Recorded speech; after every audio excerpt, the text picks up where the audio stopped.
Oke, balik di channel SSB. Assalamualaikum warahmatullahi wabarakatuh. Kali iya orang ngarek ngebahas tentang Indonesia guys, tentang Indonesia juga Indonesia terpanas. Oke, orang bahas langsung baik guys. Lali-lalila, let's go.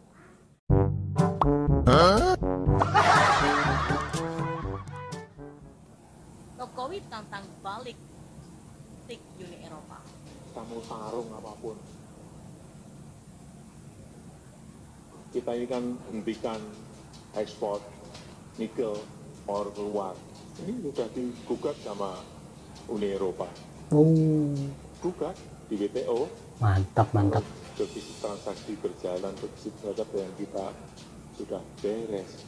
Siapapun gugat kita hadapi. Tapi ini juga kita hadapi, ngapain kita pakai? Iya betul. Barang kita.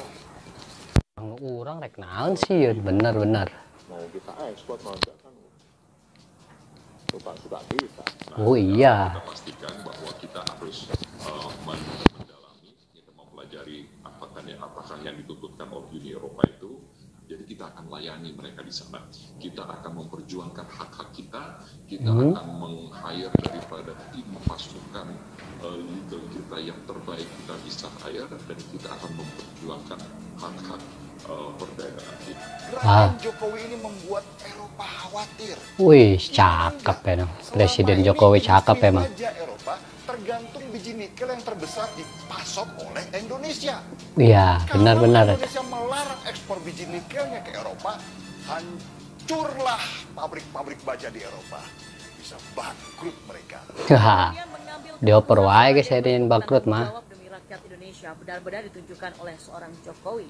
Selain berusaha membangunkan kita dari tidur yang panjang, sosok ini juga sedang mengangkat harkat dan martabat bangsa yang selama ini tergambar lemah dan masih gemar merunduk pada asing atau dunia barat. Jokowi tak ingin bangsa ini dipersepsikan sebagai kacung. Untuk bangsa sebesar Indonesia, Iyalah. membangun fondasi awal. Allah sampai jadi kacau. Benar ya, benar. Sedih, tapi kembali mesti saya utarakan untuk mengingatkan dan melek atas fakta. Ya. Begini, sangat disayangkan memang satu dasawarsa sebelum Jokowi.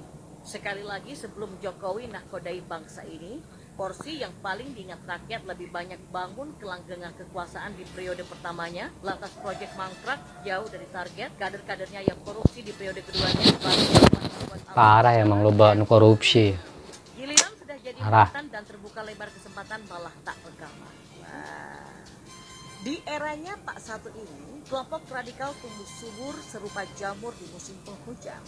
Siapa kira-kira sosok yang dimaksudkan? Silakan jawab dalam hati. Anda tahu jawabannya. Coba perhatikan. Tuh aing mah teu nyaho. Pembangun negeri. Jokowi cukup direpotkan harus merebut kembali sumber kekayaan alam yang puluhan tahun dikuasai asing dengan kerjasama yang merugikan dan hanya dinikmati para rebut cakep. harus rela melihat kekayaan alamnya dinikmati negara lain, apalagi saat harga komoditas dunia meningkat, membuat Indonesia semakin merana. Wih, Sebab bisa meraup maksimal hasil kekayaan alamnya. Iyalah, kudu Indonesia nu meraup mah hasil alamnya. Kita ini Kira aku negara batu. seorang Jokowi, sejumlah titik tambang yang kembali ke pangkuan Ibu Pertiwi.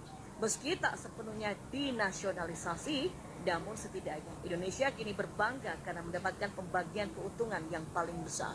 Lewat tangan dingin Presiden Jokowi kembali berhasil merebut kekayaan sumber daya alam Indonesia dari tangan asing, antara lain Freeport, Petrol, Blok Rokan, Wah, lo bawa kayaknya. yang sebelumnya dikuasai Malaysia, dan negara tetangga ini pun berpikir ulang jika harus berkonfrontasi. Kemudian ada Blok Mahakam, Newmont, Ya. terbaru, tambang nikel raksasa Brazil, PT Shell Indonesia Tbk atau Inco. Bagaimana? Is it amazing, right? Gebrakan Jokowi tak sampai di sana, yang dalam negeri pun tak luput dikejar. Aset-aset negara yang juga dinikmati dalam bentuk perusahaan perseroan, yayasan dan perseorangan diminta untuk dikembalikan ke negara. Para penggemplang pajak, bahkan sampai hutang anak-anaknya mantan Presiden Soeharto pun diburu dan ditagih. Coba bayangkan Cakep emang Presiden Jokowi ya. kebijakan pemimpin sebelum Jokowi sekarang bisa lebih fokus untuk benahi yang lainnya. Dan Ya. tidak perlu harus menunggu Bagus, hingga bagus, 2045 yang disebut tahun emas. Seperti yang sudah diprediksi banyak ekonom dunia, di mana Indonesia bakal menjadi salah satu negara mercusuarnya dunia. Wih, Sebentar, keren. apakah Keren. dan masih menjadi misteri sejak puluhan ribu tahun yang lalu, Dan konon merujuk bahwa itu di daratan Sundaland, Indonesia, mungkin benar adanya. Berdasarkan kesimpulan para ahli, sepertinya hukum siklus yang terulang. Alright, just intermezzo, kita kembali. Selain direpotkan hal-hal tadi, Presiden Jokowi juga harus menghadapi polarisasi yang gila-gilaan. Akibat hasutan yang masif tokoh-tokoh berperangai sengkuni. Jika anteng tak jadi soal, tapi yang bikin gregetan kelompok ini mengganggu dan menggoyang pemerintahan. Agama dijadikan tameng sekaligus kendaraan turun ke jalan-jalan seperti orang kesetanan. Kerjanya cuma bikin rusuh, provokasi lewat mimbar-mimbar dan media.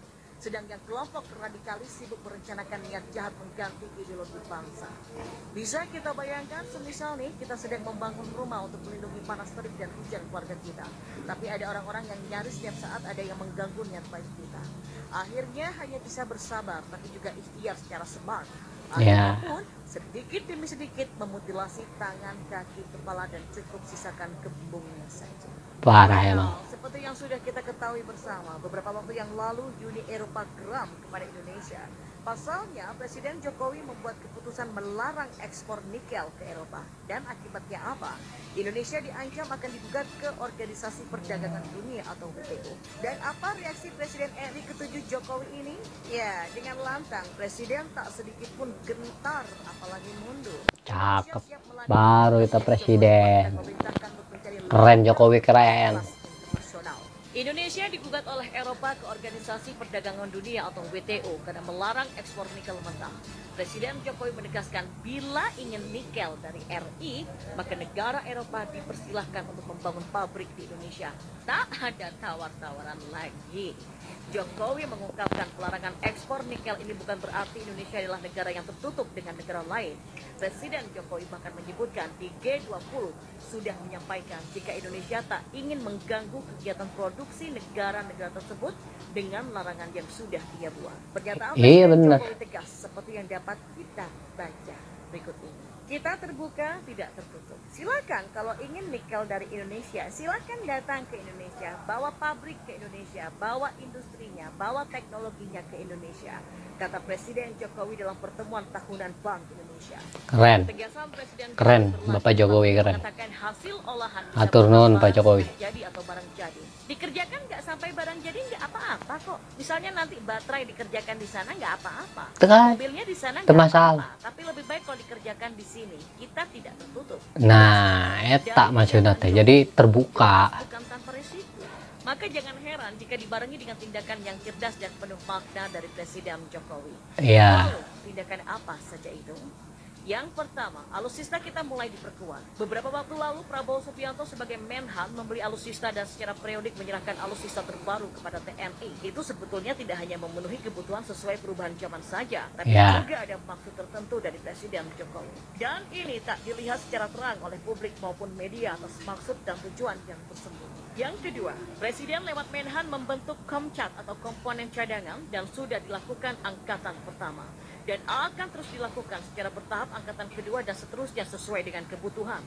Mobilisasi komponen cadangan hanya bisa dilakukan oleh Presiden atas persetujuan DPR RI dan tetap di bawah kendali Panglima TNI. Apa artinya? Ingat, Presiden kita itu orang Solo yang suka kirim simbol. Itu semacam perang psikologis untuk kesiapan, strategi tinggi untuk menurunkan keren Jokowi. Negara kita juga sudah sangat siap dari sisi pertahanan jika sampai ada yang berani mengganggu kedaulatan Republik Indonesia. Maka angkatan bersenjata RI siaga. Tapi kiranya Presiden kita ini juga sudah sangat cermat mengkalkulasi. Tapi kiranya Presiden kita juga sudah sangat smart untuk mengkalkulasi. Sikap keberanian Jokowi semua itu demi rakyatnya. Benar. Untuk kepentingan pribadi atau golongan tertentu. Atur nuhun Pak Jokowi, atur nuhun. Ia melihat dengan mata kepalanya sendiri bahwa Presiden Jokowi memang bekerja untuk rakyat. Kesaksian Prabowo tak main-main. Buktinya, Fadlizon dibuat lemas dan gemetaran. Mungkin semaput belum sadar, tak terlihat goceng di Twitter.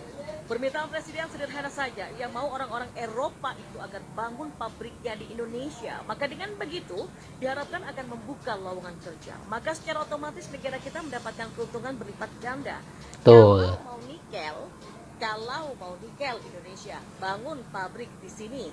bangun pabrik di sini, kata Presiden Jokowi dengan tegas. Iyalah. Presidennya bukan Jokowi. Arek bangun di dia, buka lapangan kerja di Indonesia. Bagus ya ta. Terus dikeruk mereka dan para mafia yang menyaruh pejabat publik pun pesta pora.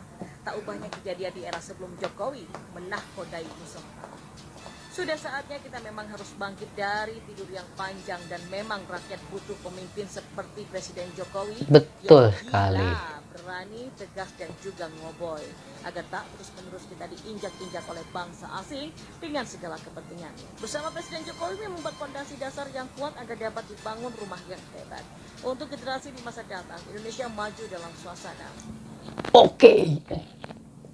Jadi sakit wae video ya, lamun teu paham pelajari deui, tonton video na PKB apa maksudna naon eta Presiden Jokowi ya, tonton bae ambe jelas ambe puguh maksudna naon. Oke, thank you. Assalamualaikum warahmatullahi wabarakatuh.